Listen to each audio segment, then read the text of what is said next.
আসসালামু আলাইকুম রহমতুল্লাহি ওবারাকাতুহ। আওয়ামী লীগ নিষিদ্ধ ইস্যুতে যেভাবে ফাঁদে পড়েছে বিএনপি, বর্তমানে সবচাইতে জনপ্রিয় দাবি হচ্ছে আওয়ামী লীগকে নিষিদ্ধ করতে হবে। এখন আমি এটা বলছি না যে কোনো দাবি যদি আসলে জনপ্রিয় হয় আসলে সেটা সঠিক, এটা সঠিক নাকি ভুল সেটা আমি ভিন্ন জায়গায় রাখছি বা এটা নিয়ে আলোচনা করছি না। কিন্তু মূল কথাটা হচ্ছে যেসব দলগুলো আসলে ক্ষমতার কাছাকাছি থাকে বা যারা ক্ষমতায় যাবে নিশ্চিত, মানে বড় দল, যেটা বিএনপির কথাই বলছি, যে তারা অবশ্যই জনপ্রিয় দাবিগুলোর সাথে আসলে তাদের একমত থাকতে হয়, যেহেতু তারা এই জনপ্রিয়তা নিয়ে আসলে ক্ষমতায় যেতে হয়।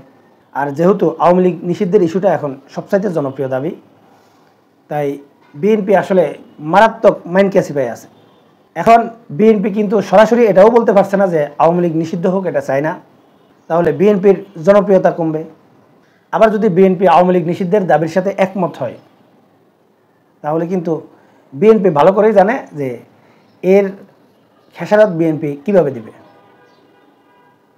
এছাড়াও আপনারা যদি একটু লক্ষ্য করেন তাহলে বুঝতে পারবেন যে যারা এখন আওয়ামী লীগ নিষিদ্ধের দাবিতে আন্দোলন করছে, বিশেষ করে সার্জিস আলম বারবার কিন্তু বিএনপিকে ডাকছে, তাদের সাথে আসলে সহমত পোষণ করে এবং সেখানে বিএনপিও যাতে উপস্থিত হয়, এমনকি খালেদা জিয়াকেও কিন্তু উদ্দেশ্য করে তারা ডাকছে।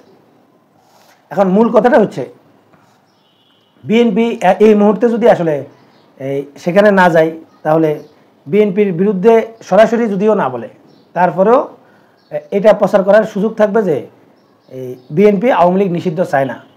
যেহেতু মানুষ এখন বিশ্বাস করছে যে আওয়ামী লীগের পক্ষে বা আওয়ামী লীগকে সরাসরি সহযোগিতা করছে ভারত, এবং এই ভারতের পরামর্শে আসলে বিএনপি আওয়ামী লীগের নিষিদ্ধ চায় না, এই জিনিসটা কিন্তু সাধারণ মানুষ কিন্তু বুঝে নেবে। এই যে বাংলাদেশে যত মানুষ আছে বা যারা ভোটার, এরা কি প্রত্যেকে আসলে আন্তর্জাতিক চাপ কিভাবে আসে বা এই একটা দলকে আসলে নিষিদ্ধ করে দিলে তার প্রতিক্রিয়া কি হয় বা এই জাতীয় সব কিছু কিন্তু তারা বুঝেও না বা বুঝার প্রয়োজনও নেই। কিন্তু ভোটের মাঠে যে সব কিছু বুঝে তার ভোট যতটা দামি, যে বুঝে না তার ভোটও ততটা দামি।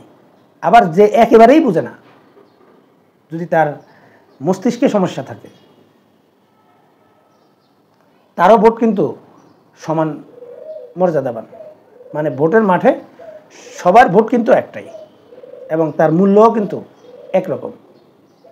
আর এই কারণে আমি যেটা মনে করছি যে বিএনপি যদি আসলে এখন এই ছাত্রদের সাথে যদি সহমত পোষণ করে, এটাতেও আসলে বিএনপির বিপদ, কারণ বিএনপি আগামী নির্বাচনে ক্ষমতায় যাওয়ার সম্ভাবনা সবচাইতে বেশি এবং আগামীতে তারা এই রাষ্ট্র পরিচালনা করবে। আবার যদি তারা এই সহমত পোষণ না করে, তাহলেও কিন্তু আসলে ভোটের মাঠে আসলে বিএনপি আসলে মারাত্মক চাপে পড়তে পারে। সম্মানিত দর্শক, আপনারা কি মনে করেন কমেন্টসে জানাবেন।